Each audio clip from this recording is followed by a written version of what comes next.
The second example, dear brothers and sisters, of this rule that Imam Rida alayhi salam taught us, who it can be applied to, is the nawasib. I remember I saw an article a few years back from the nawasib where they were trying to criticize some of the Shia articles surrounding Fatema Masoumah, the sister of Imam Rida alayhi salam, the 8th Imam. So some of them said that you don't have much about her biography, and then what they quoted was the tradition where Imam Rida alayhi salam says that whoever visits Fatema Masoumah, whoever visits her, for him is Jannah. So they say that you don't even know much about her, so how can this be practical and how can this be true that you get Jannah for visiting her grave? First off, even if we did not have much of a biography, and that doesn't mean there was not much of a biography, as we know many books were burnt of the Shia and books were lost. But let's say we do not have much of a biography, or it was not preserved. The fact that one of the Imams praised an individual to this extent that visiting her grave makes Jannah obligatory upon the person, or that the person will be able to enter Jannah, shows that this person and personality must have such a high status, such a Fatema Masoumah. But what did they say in the article? They said, second of all, what kind of religion is this? How can one get to heaven as a reward for visiting the grave of someone else?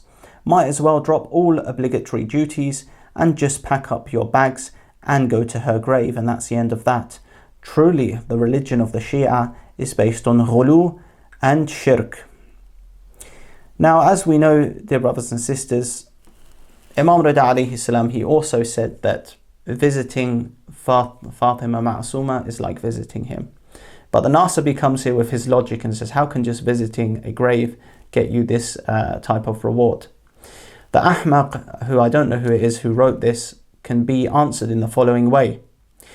Firstly, again, this qa'idatul shart wa shurut given to us by Imam Rida, this particular rule that was given to us by Imam Rida that we read in the hadith of the golden chain, can be also applied to these narrations. When we understand the narration of ziyarah, we don't say automatically, okay, it's taken in the literal sense that just visiting the grave alone makes you go to Jannah. No, we again have to read the traditions holistically together to get an understanding and conclusion which goes over with the overall aqeedah, which matches the overall aqeedah. If someone goes on her ziyarah yet he neglects all of his other duties on purpose, we can't say that the narration applies to him. Rather, this narration would be understood that if one visits her grave sincerely and he is a mu'min, he is a believer, he does his salah, he does his fasting, he acts good with people, he follows the commands of Ahlul Bayt, he has submission to them, and then he goes to her ziyarah, yes, for him will be Jannah. Or maybe he is a sinful believer, he has some sins, and there could still be punishment for him, for example, in the sense that he's punished in the barzakh, but then after that he receives her intercession and he enters Jannah. This is the way that such a narration should be understood. And if a Nasabi still doesn't accept this, then we can apply their own logic to them. We find in Bukhari and Muslim that one of the narrations of the Nawasib says the following.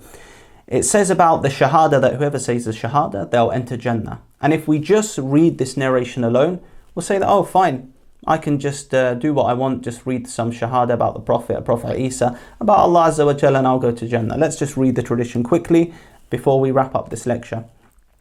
So whoever says, I bear witness that there is no God except Allah alone, and that Muhammad is his slave and messenger, and that Isa is a slave of Allah and the son of his maidservant, a word which he bestowed upon Maryam and a spirit created by him, and that paradise is true, and that hell is true, Allah will admit him through whichever 8 gates of paradise he wants. So this tradition is found in Bukhari and Muslim. Let's use a Nasibi logic here. We can say that, okay, I can just testify these things with my tongue and I'll enter Jannah. Of course, a Nasibi will come to us and he'll say, no, there are conditions to the Shahada. And we say, yes, Just like when we understand narrations of the ziyarah or crying for Imam Hussein or saying La ilaha illallah, there are likewise conditions as derived from the rule of Imam Rida alayhi salam, which can be applied to all texts. So if the Nasibi wants to say, as in that article, that, oh, this is such a strange tradition, or that someone just goes to Jannah, we say, no, this tradition should be understood in light of other traditions to derive a sound and correct conclusion about one's aqidah and about the tradition. And I've already explained that, for example. So we can use the same types of traditions they have against them and say, oh, I cannot do nothing, I can just say the Shahada and I'll go to Jannah. No, of course they'll come forth and they'll say, no, we also have conditions. So it's the same thing in understanding our books, dear brothers and sisters.